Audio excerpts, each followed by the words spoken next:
So, quick intro here from the sort of editor's chair.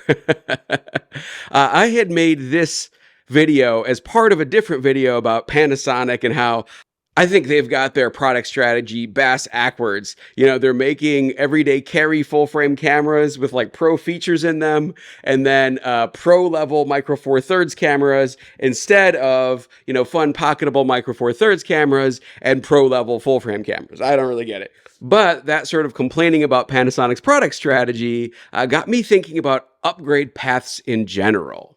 The short version, the sort of conclusion I get from thinking about this, and I'll put the whole, rambly, 20-minute diatribe after this. But the short version is that Sony has the most cameras and has the most sort of fulsome upgrade path, right? They've got beginner cameras all the way to super pro Hollywood level cinema cameras. I think the way they get there is they throw a lot of stuff against the wall and see what sticks. So you've got multiple cameras at multiple tiers, but I kind of prefer that. It gives consumers more choice. And then, Canon and Nikon, especially now Nikon with the purchase of Red, are starting to follow that, but have a few holes along the way. Most notably for Canon, it needs a fun little retro everyday carry camera. And then for Nikon, they need a better everyday carry camera, and they need to, get that cinema line going, which I think they're going to do with Red.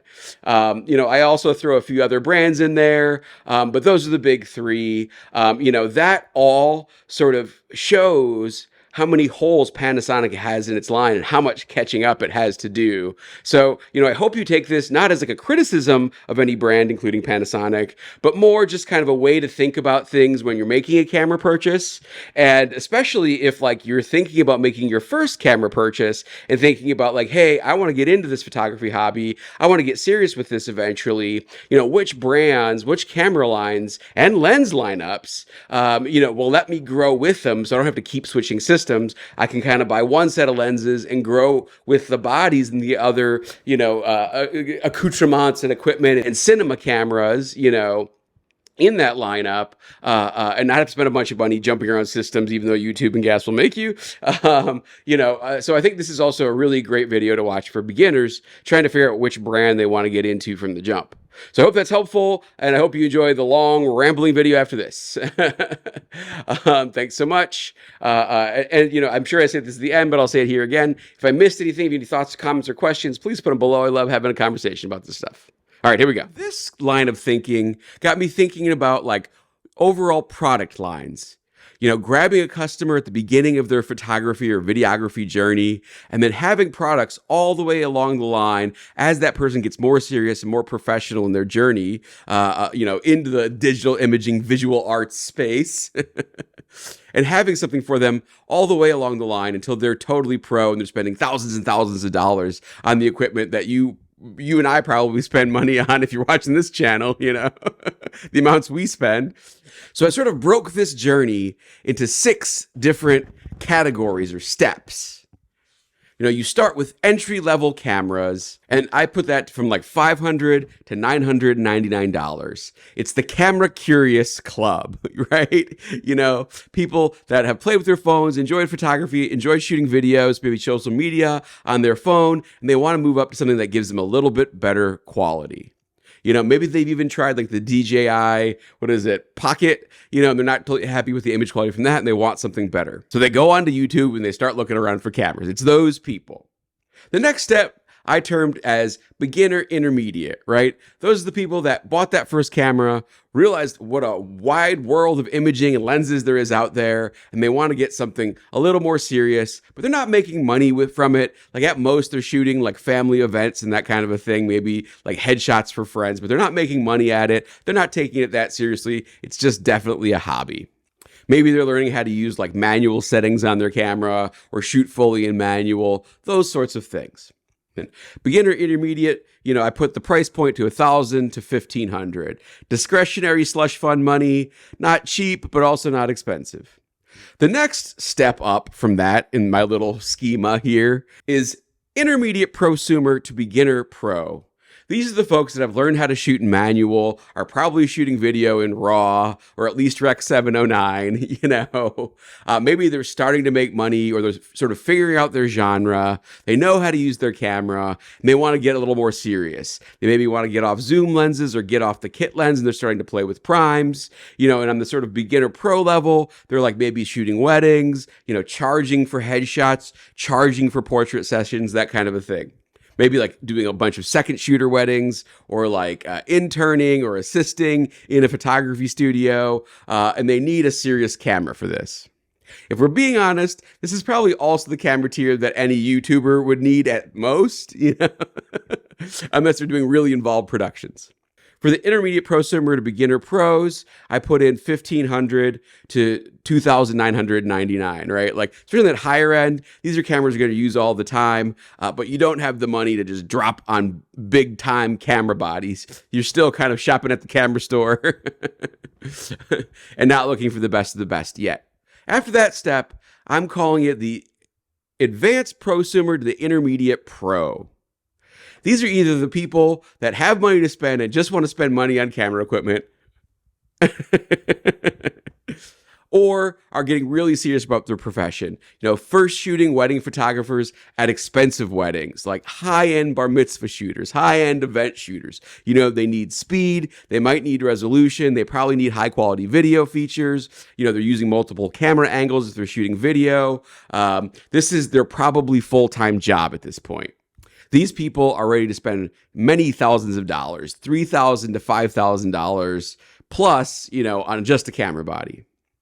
And then the last category I just put as pro. These are the people that have serious cash to spend on camera bodies because they're making serious cash with their cameras. $5,500 to $10,000. And then the last category is the rarefied air, the finest of fine artists. You know, institutions, museums, digital reproductions, those kinds of things, you know, super high-end imaging, medical imaging, those sorts of things, hospitals. And then, of course, you know, Leica and Hass users, people with money to buy the Porsches and Mercedes-Benzes of cameras and don't care about features or spec. They just want the best of the best that money can buy, or at least that's what the marketing tells them. As you go up the stair schema, you know, the least sticky customers are those amateurs and, you know, early prosumers and people, hobbyists just getting into it, because they might stick around. They might not, you know, they might buy one camera and use it for 10 years and never research another camera. And then as you get up the ladder, up the step schema, you know, it's those pros and the super high-end hobbyists and prosumers that are the most sticky because they've invested the most money in camera equipment. They're also the ones watching channels like this, I think, and watching YouTube and watching all the gear review videos and interested in the new stuff and willing to spend thousands of dollars to get the latest and greatest stuff. You know, once you've invested in a system, you bought 10 lenses, those people probably are going to stick in a system because they've spent so much on lenses. So they're the most sticky in my mind. So I thought it would be fun to run through this schema with a bunch of companies and sort of, you know, talk about what Panasonic specifically needs to do to sort of catch up with the other companies. So I've got Sony, Canon, Nikon, Fuji, and then Panny with a bonus of Leica at the end, all kind of laid out here. Let's get into it. Looking at this chart here, I just think Sony has got this strategy figured out. They've got literally a camera at every one of these tiers. You know, they've got an entry-level photo camera, the A6400. They've got an entry-level video camera, the ZVE10. You know, stepping up, same thing with their beginner intermediate. They've got a photo camera and a video camera, right? Same thing for intermediate prosumer. And they've even fleshed out that line, so there's a couple of different cameras in there, right? There's the A7 IV and the A7C II for photo, and then the FX10, and really the A7 IV could work in this too for video. The next step up, they got the cameras that I like from Sony, you know, the A7R5, the A7CR for photo, and the FX3, which this video is being filmed on, and the A7S3 for video. Beyond that, they're sort of now pushing into this like real pro, you know, sports shooter, hired by a news agency. You work for AP, you know, you're photographing the president type people, you know, and that's the A9 III, and then now the A1 Mark II on the photo side, and then the FX6 in video. What's interesting here, I think, for Sony is that on video, they definitely have that $10,000 plus tier of cameras, Venice, all that, FX9, and so on. But they don't have a photo camera for this tier. They make the sensor for the GFX cameras and the Hasselblad X2D series, the 907X as well.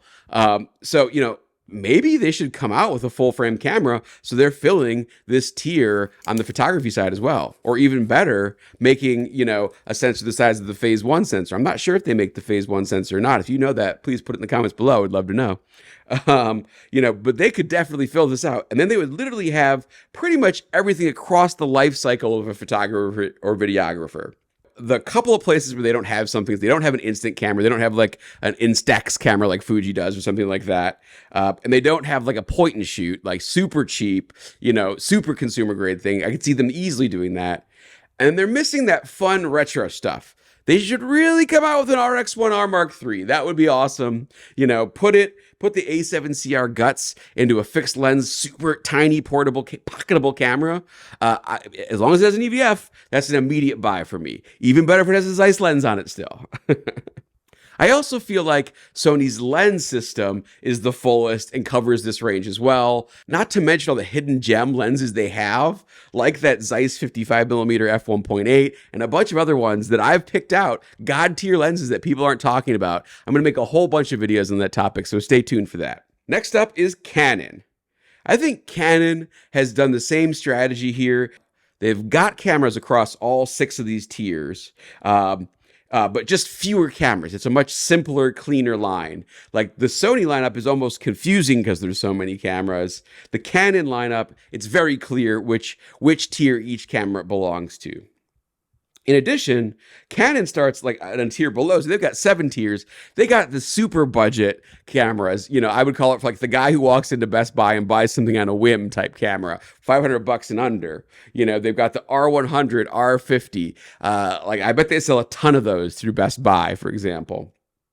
Then above that, for entry level, they've got the R10 on the crop sensor side and the RP in the full frame side. Both those cameras are under $1,000. Then for beginner intermediates, they got the R7.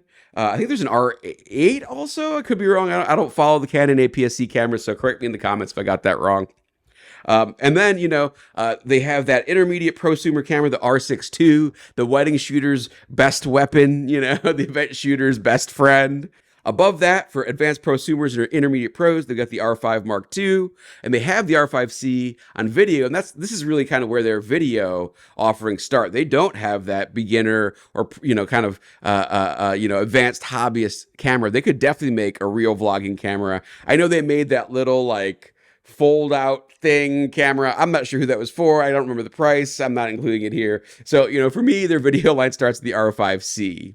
It's sort of ironic, too, because, the reason they got into video, the reason they launched a cinema line was because of the 5D Mark II and the reception that camera got for its video features for, like, consumer-grade people, non-pros being able to shoot quality video. So you think they would have taken that cue and made a bunch of consumer-grade video cameras, but they didn't. Then you get to the pro camera, that's the R1, and then like the C80 kind of bridges that gap between intermediate pro and pro, and then you have the C400 for the really pro people. I don't know enough about the Canon cinema line to know if they have institutional grade video cameras, but I think it tops out at the C400. Could be wrong. Another interesting thing here is that like Canon sort of missed a trick. Sony changed the game with the A1. They turned the flagship camera not into the fast shooting camera for like news and sports photographers, low megapixel, super fast shooting. They made flagship mean high resolution, plus it can do that fast shooting stuff, right? And then with the A9 III, super fast shooting for those news and action sports photographers. So, I think Canon needs to do some recalibrating its next generation of cameras. The R1 Mark II, even though the R1 is really the R3 Mark II, the R1 Mark II can't be low megapixel. So I'm not sure what they're going to do because the R5 Mark II starts to look more like a flagship camera than the R1 for a lot of use cases.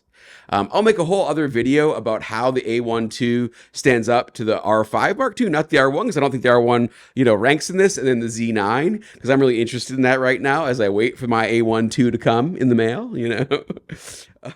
But one thing I can say for sure is that the video autofocus in the R5 Mark II is not up to Sony standards, or even maybe Nikon standards. Nikon's autofocus might be better in video, not in photo. I think that gets messed up by a lot of YouTubers because they're talking about autofocus for Nikon, Canon, Sony in photo in like high-speed sports shooting situations, and they're not looking at it for video, especially video with like multiple subjects moving around in more complicated focus situations.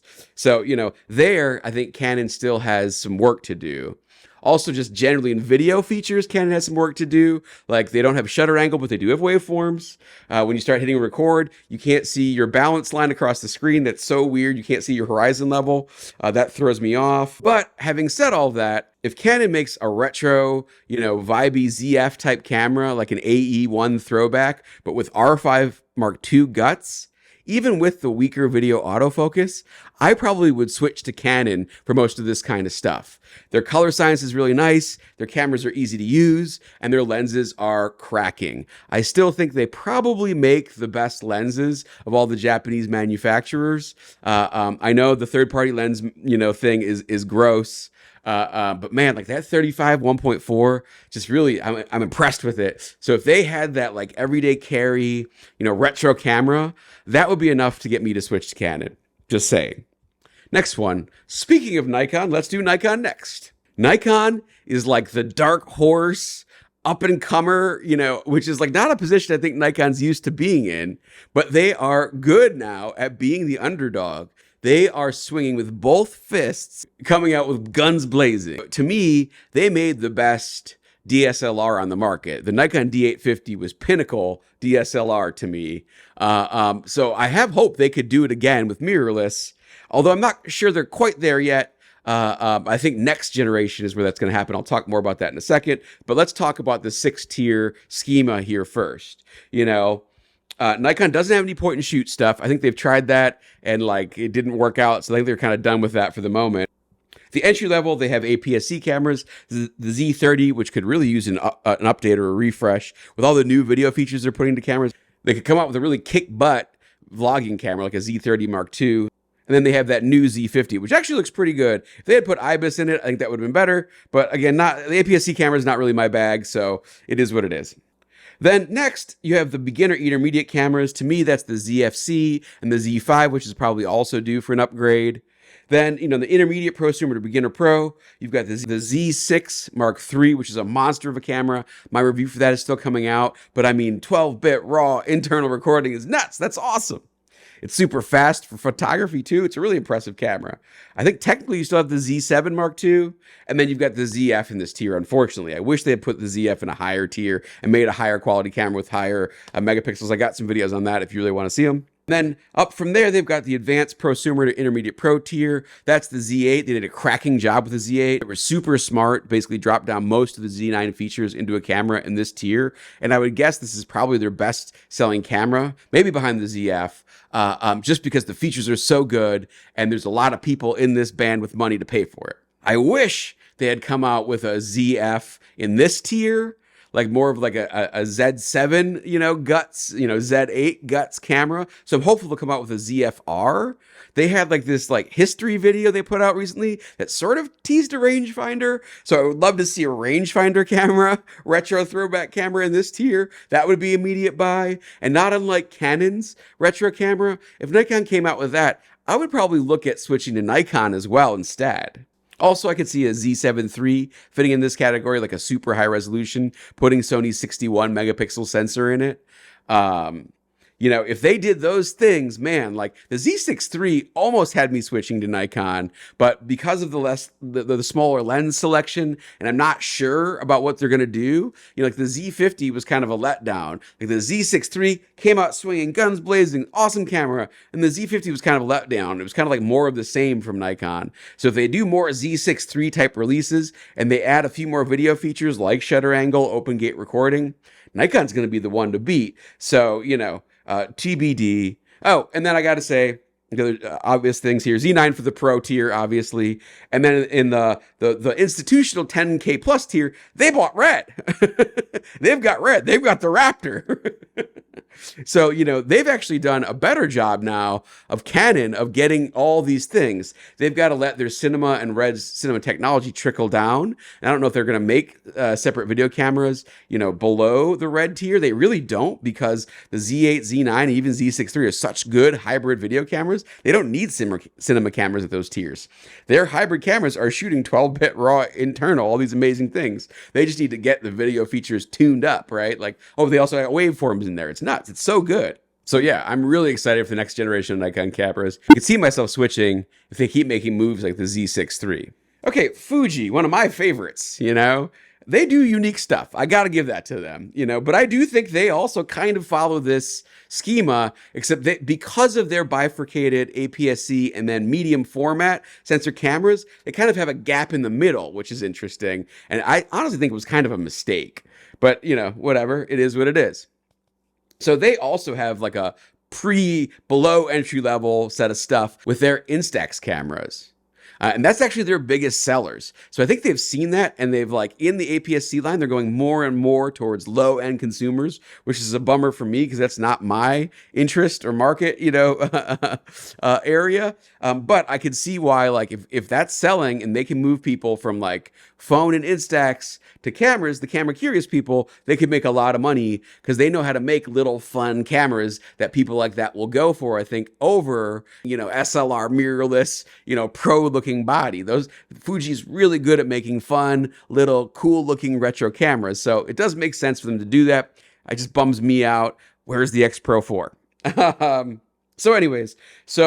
Entry level, they've got the XM5, which is a great little pocket rocket. I made a couple of videos about that. Check it out. They've also got the XT30 Mark II.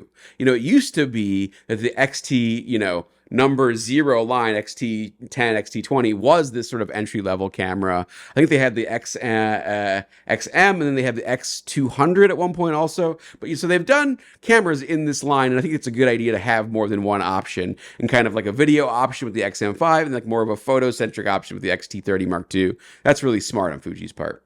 And then moving up for the beginner intermediate consumer, you get the XT50 for photo, and then the XS20 for video, which is a killer video camera. And actually is a great hybrid camera. It's good for photo as well. But not as good as the XT50 with the higher megapixel 41 megapixel sensor. The XS20 has the same sensor as the XM5. The XT4 is 26 megapixel sensor. Then, you have the intermediate prosumer to beginner pro. That's the XT5, the X106, both vibey killer retro cameras. Need I say more? Sold out everywhere, the X106 still. And then they sort of bridge the gap between that tier and the advanced prosumer to intermediate pro. They've got the XH2 and the XH2S, but those cameras, sell for well under $3,000, but they kind of perform at that level.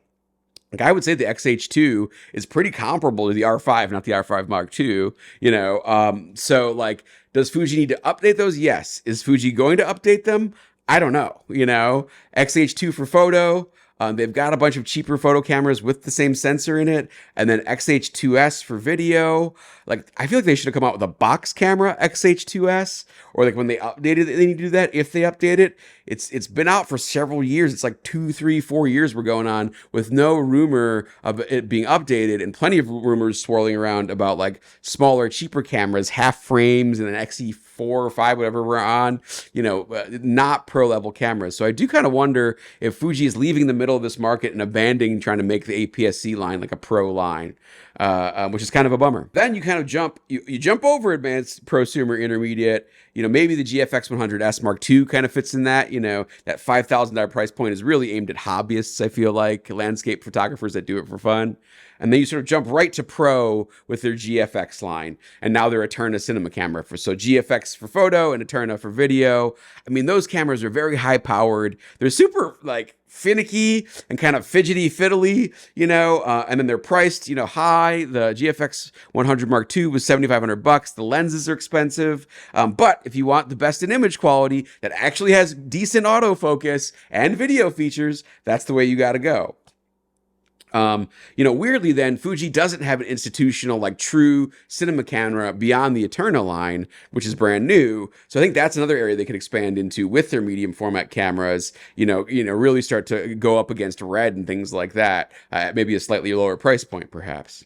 Since Eterna is their first cinema camera, they've got a lot of catching up to do, both in that, institutional above serious pro level, but then also below it. Like I said, they need to make a box camera or something out of the XS20, the XS2S to catch up. I don't know. Like Fuji's a weird one.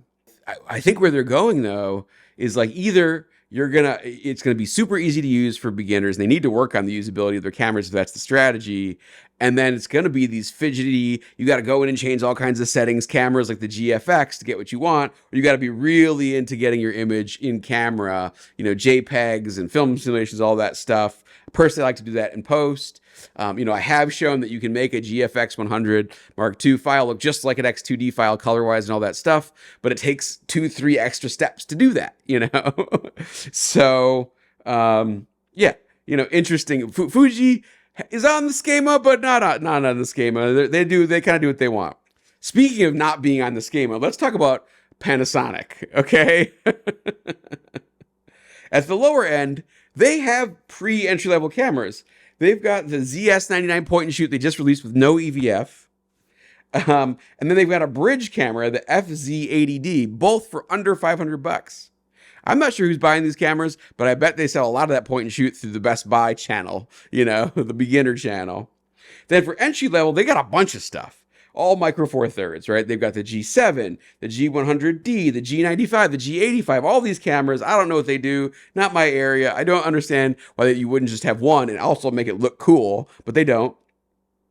Then for beginner intermediate, I'm not really sure they have anything. Maybe the GH5 Mark II, but like, why would you buy that? It doesn't have good autofocus. The G6, I guess.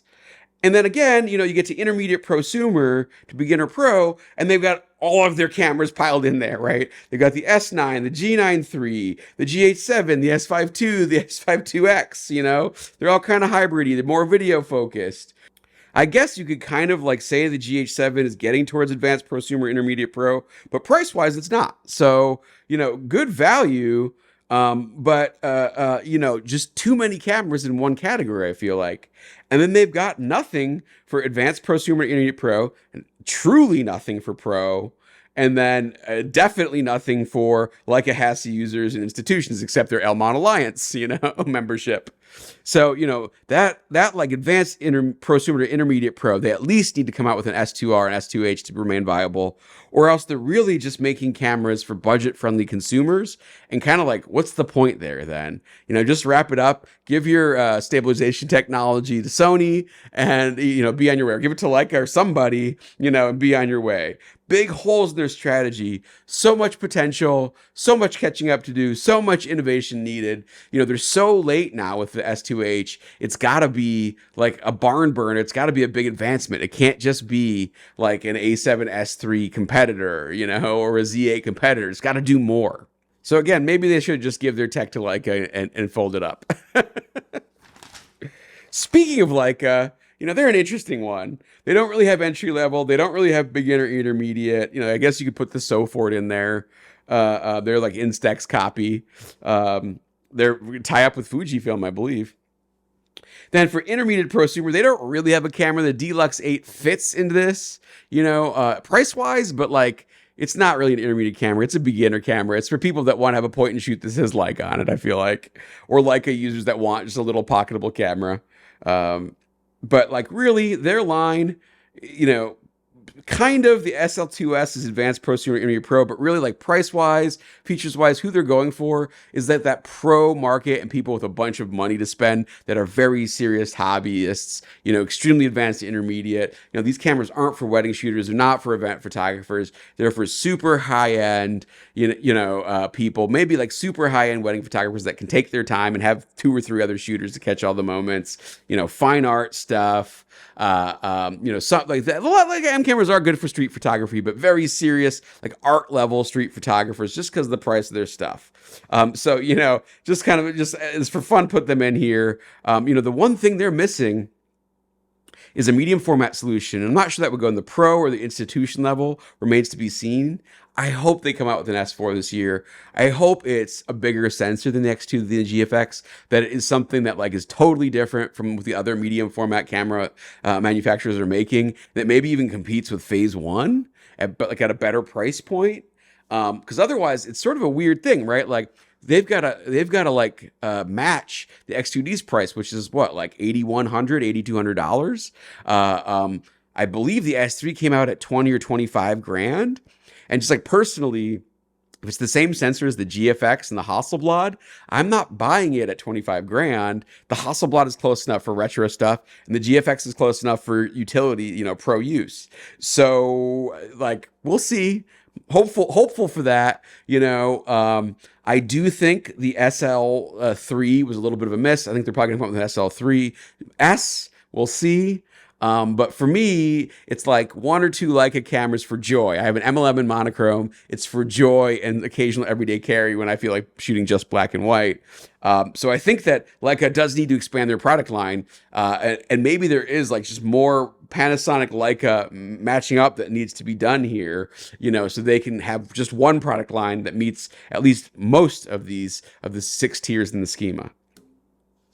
So kind of a long, rambly video. I found this interesting. I just kind of wanted to work it out for myself. So I thought I would put it up here, with the juicy bit up front and then the kind of longer explanation in the back. If you made it to this point, put prosumer gang in the comments. I don't know.